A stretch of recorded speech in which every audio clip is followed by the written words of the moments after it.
with the Word, I invite you to grab a hold of a Bible. If you don't have one, we got people that'll get you one.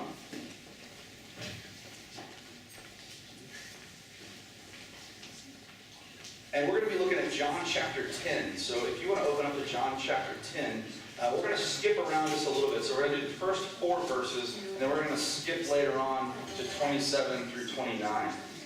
And you'll see kind of why as we're reading it. But I'm going to start reading it too. If you don't have a Bible, that's okay. You can just kind of follow along with me here. From John chapter 10. Very truly I tell you, anyone who does not enter the sheepfold by the gate, but climbs in by another way is a thief and a bandit. The one who enters by the gate is the shepherd of the sheep. The gatekeeper opens the gate for him, and the sheep hear his voice. He calls his own sheep by name and leads them out. When he has brought out all his own, he goes ahead of them, and the sheep follow him because they know his voice. Now, skip ahead to verse 27. My sheep hear my voice. I know them, and they follow me. I give them eternal life, and they will never perish. No one will snatch them out of my hand. What my Father has given me is greater than all else, and no one can snatch it out of the Father's hand. This is the word of the Lord to which we say, thanks be to God. So I ran across this really great video, very serious social experiment on the power of someone's name. And the folks that did this put a lot of time and effort and energy into it. And so I thought we could just take a couple of minutes and watch how it all came together. Okay, here we go. Thomas!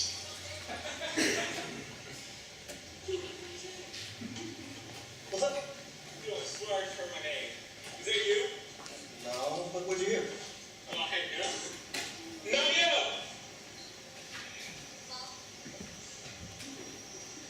Somebody just called my name? I'm sorry?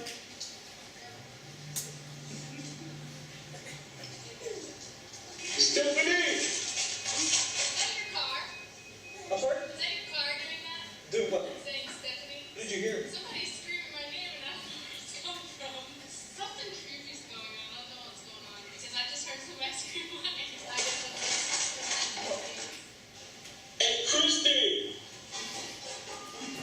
Somebody just say, Jenny! Did somebody just say my name? Did you hear somebody say something? What did you hear? I thought I heard somebody say my name. Oh, that was weird. Hey, Gwendolyn! Thank you.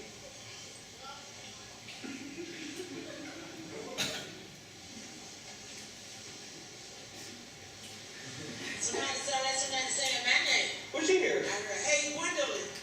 I didn't hear that. And we losing our mind. Ashley!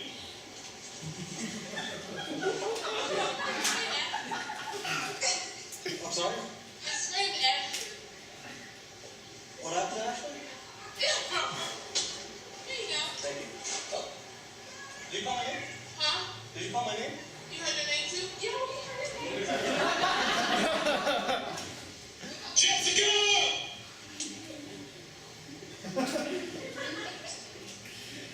Somebody just screamed your name. Oh no, I'm tripping.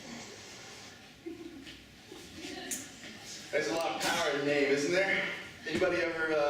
Oh, this wasn't as quite as serious as I thought it was going to be, was it?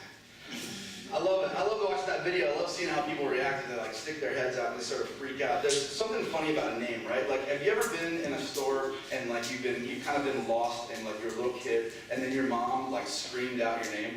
And then it's like, boom, you like hear it instantly. Even like above like all of the crowd, you always seem to know your name. How about like, have you ever been in a place and like somebody else called out your name but they weren't talking to you? Right? You know what I'm talking about? They're like, what? And they're like, what?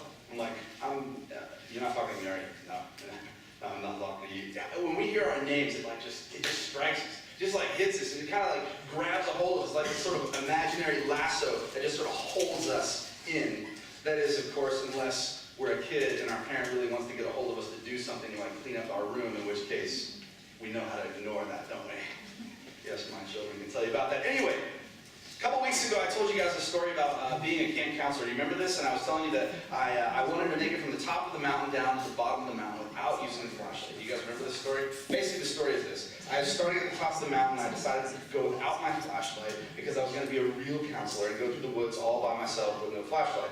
Well, it was great while I had full moon, and then all of a sudden, the clouds came out, covered up the moon, and I ended up walking off the path and in the middle of the forest, and I had no idea where I was. But the beautiful part is that I had the light close to me. I pulled it back out, and the light was what kept me on the path. Everybody remember now? Okay, well, if you didn't remember now, you don't. So I told that story a few weeks ago. I talked about the light to stay on the path, needing the light to stay on the path. See, Epiphany itself is about seeing Jesus. It's about seeing Jesus. That's what the whole season of Epiphany is about. Christ revealed. But it's also, I think, about hearing Jesus. Well, let me say a little bit more about that. We probably could spend a whole lot of time talking about the difference between like listening and hearing, right?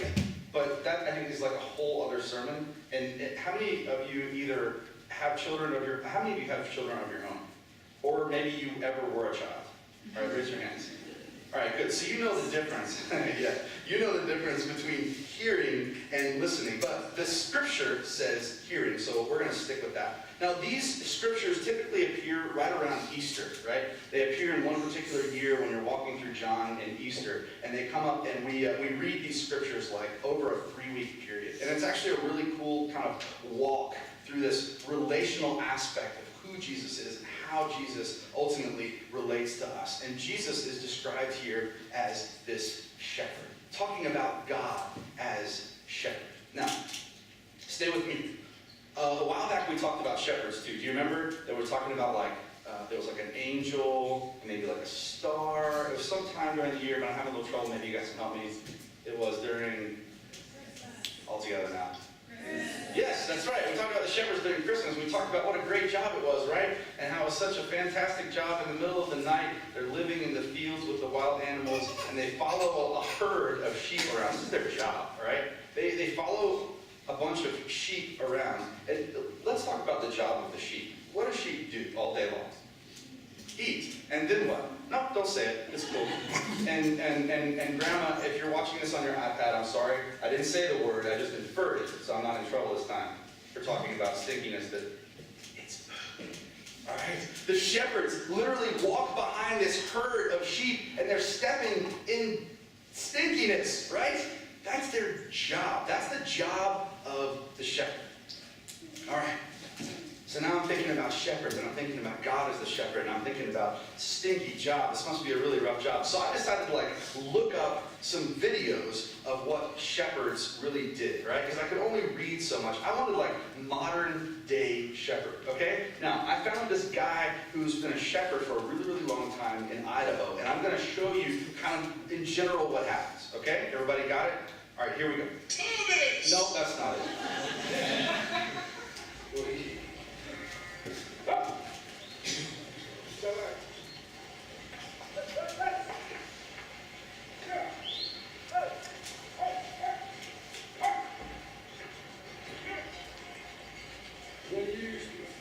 That's a headache too. Every good headache anyway. Yeah.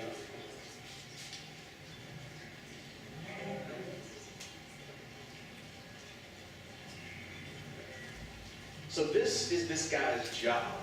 And the very first thing he said, I don't know if you saw it at the very beginning of the video. Did you see what he said? It's not easy, right? And then he talks about the job for a second, and then the next thing he says about it is what? It's a giant headache. When I was doing my research, though, I found this other video of a guy. I think he was trying to do this really very special, religious video. And so he's got this big field, and there are sheep in the field, all right? And they're just eating, they're doing their thing. And the guy clearly is not the shepherd of the sheep. Like, you saw those sheep, they kind of did what the guy said. He yipped and yawed at them, and they would kind of go in the direction that he wanted them to go. Except, of course, when they went through the forest, and he had to follow them down the mountain. Again, not a great job. Are you still with me, though? All right, so this guy walks out into the middle of the sheep, and the sheep are just hanging out. And he's like, hey, hey! And the sheep are like, hey, oh, hey, oh, hey, starts flapping his arms and everything. Nothing. The sheep just stood there. They didn't move at all. They just stayed right there. And I know it was because this wasn't the shepherd. See, the sheep do know the shepherd because there's this relationship there. It's ultimately this relationship that makes it work. See, it's a funny but true part that sometimes is a joy, but a good chunk of the time, like he said, it's a headache.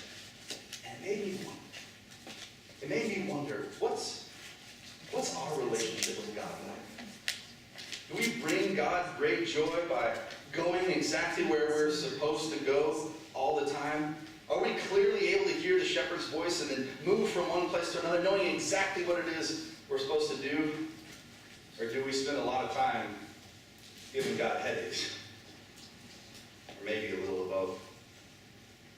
See, the beauty in this is this, and this is really important. God is the one who established the relationship with us.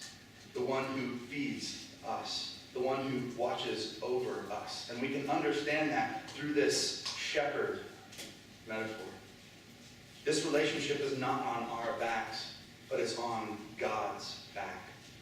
See, the truth is, like I tell during the creation and communion story, that God has been after us for years and years and years. And we've run away for years and years and years in our own direction for years and years and years. And in these last days, God sent his only son to die so that we might live, to change the relationship forever.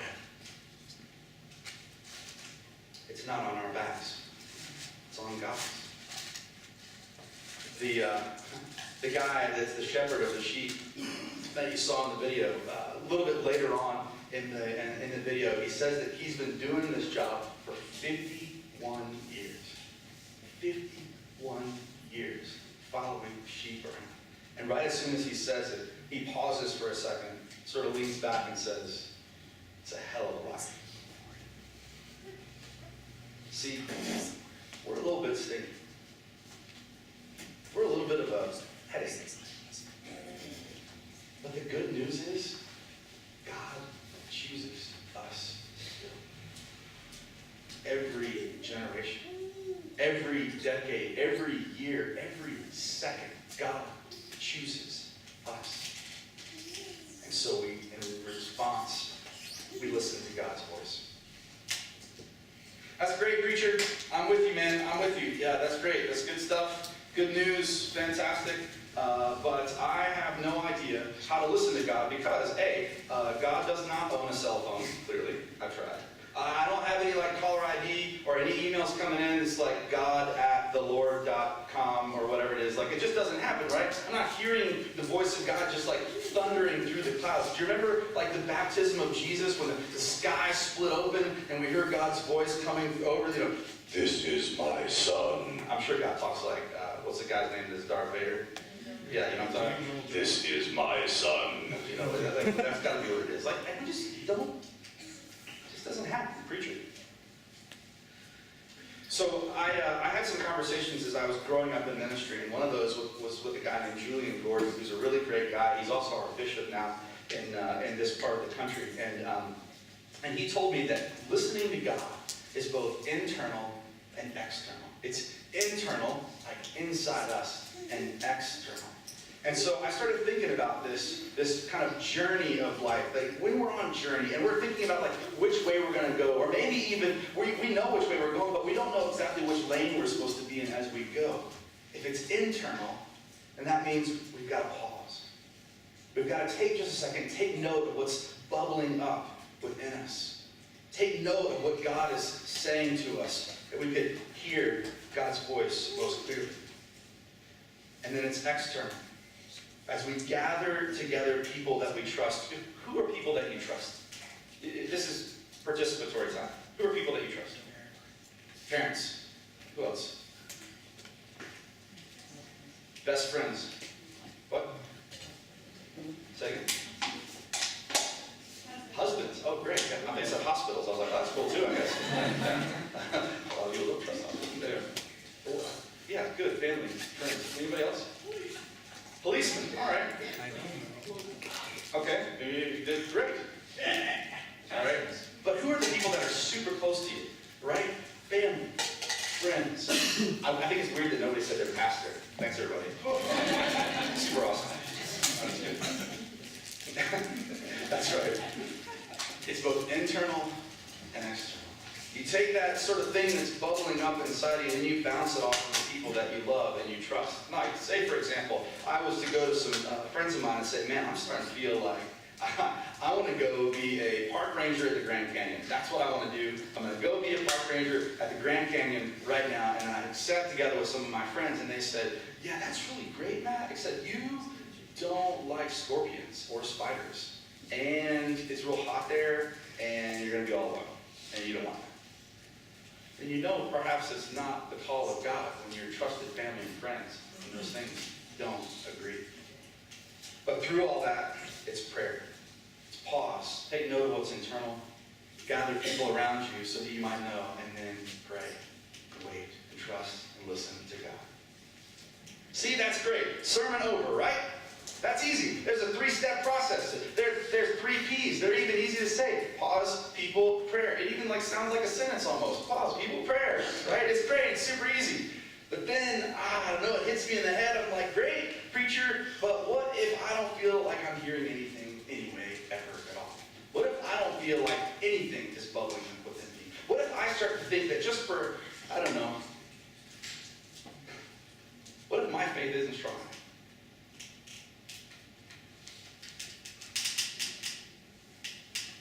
And that's the tough part. I think for a lot of us, it's about removing distractions. It's not likely that God's not speaking. It's probably more likely that maybe we're distracted or we've got other things that take up our time and energy. And maybe we're not getting enough time with God. Maybe time in silence or maybe even time in the Word, right? I mean, how many of us read our Bibles once a day? I mean, if you do, that's really awesome. Gosh, do it. Do that. Teach us how to do that. But you see, that's how the shepherd works. Because the relationship is ultimately not on your back to figure out, but God moving within you, calling you home. You see, that's how the shepherd works. For the sheep, it's internal, it's external. When it's time to move, they feel it. And sometimes it's real easy. Sometimes it's not. So when you're lost, when you're confused, when you're scattered, try to listen for the voice of God. And trust and know that God will call